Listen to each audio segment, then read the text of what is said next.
Water is life.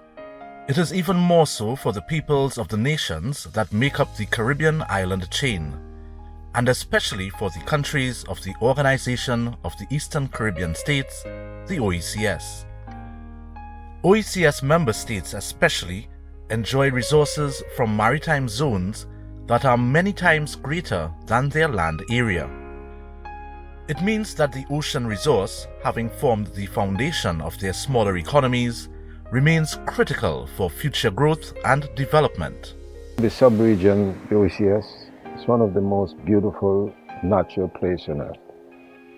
It would be good, my vision is that we all could pool our resources together, come up with some sound policies in the OECS, and find ways of supporting each other to ensure that whatever the standards are, high standards in one state of the OECS represent the high standards in other states. I would not wish to see an imbalance in terms of our development. I want the OECS to rise like one ship as the tide rises. The ocean provides these small island developing states with a myriad of options for their national income. Commercial and recreational fishing, scuba and deep sea diving, island tours, yacht and cruise ship services, cargo and shipping services and facilities, and passenger ferry services.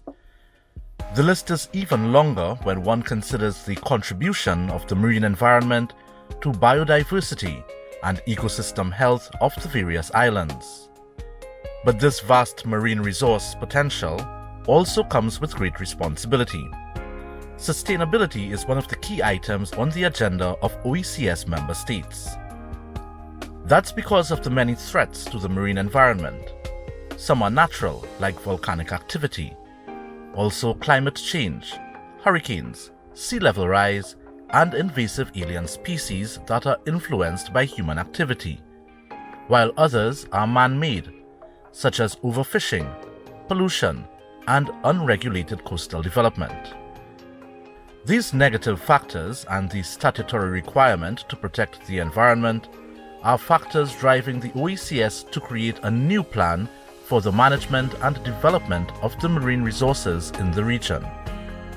The major thrust of the plan for the blue economy can be seen in the Eastern Caribbean Regional Ocean Policy (ECROP) and Strategic Action Plan, and in aligned national ocean policies and strategic action plans.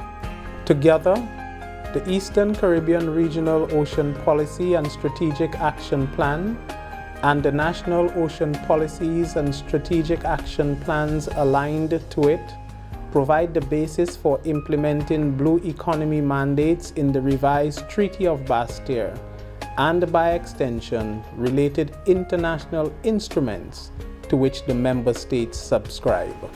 I think it's extremely important. Each island can learn from each other, whereas our physical space individually may be different, but we're all surrounded by the same body of water. So there are best practices to be learned from each island.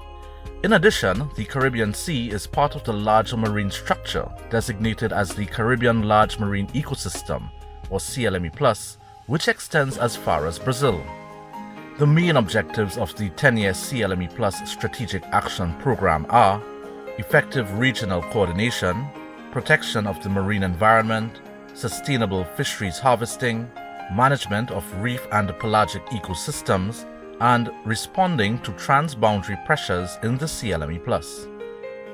Although still a work in progress, initiatives under the ECROP and SAP can be readily seen across the region.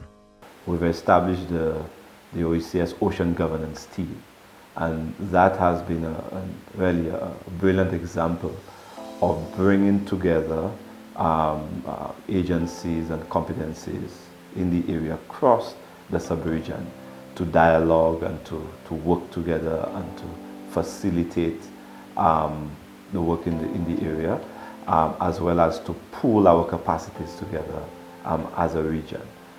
It's further proof of the importance of the work in the OECS in championing integrated regional and national mechanisms for ocean governance. What is important now is that today's plans ensure conservation and preservation for the future.